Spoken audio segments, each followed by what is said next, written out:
আসসালামু আলাইকুম প্রিয় বন্ধুরা, আশা করি তোমরা সবাই আল্লাহর রহমতে ভালো আছো। বন্ধুরা, আজকের ক্লাসে আমরা শিখব এমএস ওয়ার্ডে কিভাবে একটি পেজ বর্ডার দেওয়া যায়।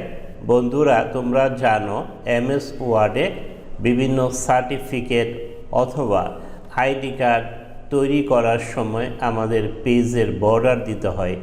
সেক্ষেত্রে আমরা কিভাবে এমএস ওয়ার্ডে পেজের বর্ডার ইনসার্ট করব সেটাই আজকে শিখব। তো চলো শুরু করি।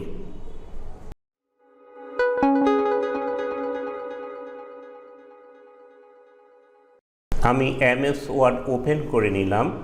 এবার আমি মেনু বারের ডিজাইন মেনুতে ক্লিক করে একেবারে ডান দিকে চলে যাব। এখানে একটা অপশন আছে পেজ বর্ডার্স, এখানে ক্লিক করব। পেজ বর্ডার্সে ক্লিক করার ফলে আমাদের বর্ডার্স অ্যান্ড শেডিং নামে একটি ডায়ালগ বক্স আসলো। এখানে দেখো লেখা আছে পেজ বর্ডার। পেজ বর্ডারের অনেকগুলি অপশন আছে। প্রথমে যে অপশনটি আছে সেটা হচ্ছে স্টাইল, অর্থাৎ পেজের যে বর্ডার দিব সেটা দাগগুলি কি স্টাইলে হবে, বর্ডারটা কোন স্টাইলের হবে। এখানে বিভিন্ন স্টাইলে আছে। এটা যখন আমরা সিলেক্ট করব তখন এই যে ডান দিকে আমাদের শো হবে। এটা দিলাম, তারপর এটা যেটা ইচ্ছা, যেটা তোমাদের পছন্দ সেটা তোমরা দিবে।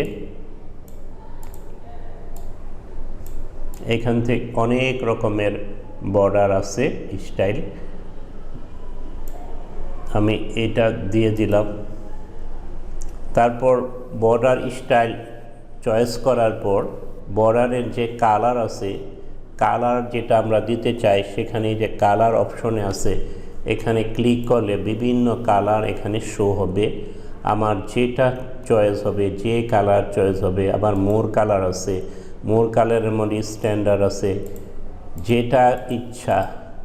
আবার কাস্টম কালার আছে, এখান থেকে যে কোনো কালার তোমরা দিতে পারো। আমি সবগুলো ক্যান্সেল করে দিচ্ছি। আমি এখান থেকে একটা কালার দিলাম লাইট ব্লু। আচ্ছা, এবার কালার চুজ করার পর কালারের যে উইথ আছে, অর্থাৎ বর্ডারের দাগের যে উইথ পুরুত্ব, সেটা আছে 3 পয়েন্ট। এখানে অনেক পয়েন্ট আছে, হাফ পয়েন্ট থেকে শুরু করে একবারে 6 পয়েন্ট পর্যন্ত আছে। আমরা এখান থেকে যে কোনো পয়েন্ট চুজ করে দিব। আমি 3 পয়েন্ট চুজ করে দিলাম। তারপরে নিচে একটা অপশন আছে, দেখো আর্টে বিভিন্ন ধরনের আর্ট এখানে আছে। যেটা চয়েস হবে সেটাই এখান থেকে তোমরা সিলেক্ট করে দিতে পারো। যেটা দিবে সেটাই এখানে শো করবে।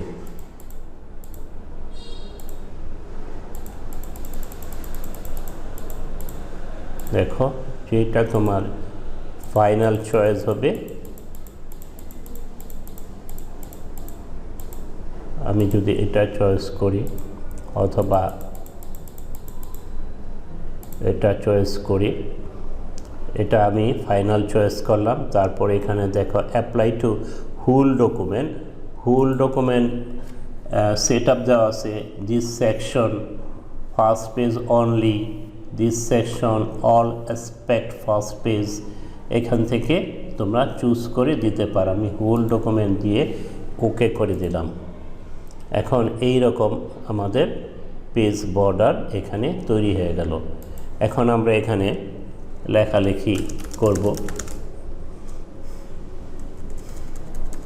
তো এইভাবে তোমরা পেজে একটা বর্ডার দিবে এবং বিভিন্ন ডিজাইনের ক্ষেত্রে এই বর্ডার আমাদের কাজে লাগে। তো আশা করি তোমাদের আজকের এই ছোট্ট ক্লাসটি ভালো লেগেছে। যদি ভালো লেগে থাকে তাহলে লাইক করো, কমেন্ট করো, শেয়ার করো, সর্বোপরি সাবস্ক্রাইব করো। তোমাদেরকে অসংখ্য ধন্যবাদ জানিয়ে এবং আগামী ক্লাস দেখার আমন্ত্রণ জানিয়ে শেষ করছি। আল্লাহ হাফেজ।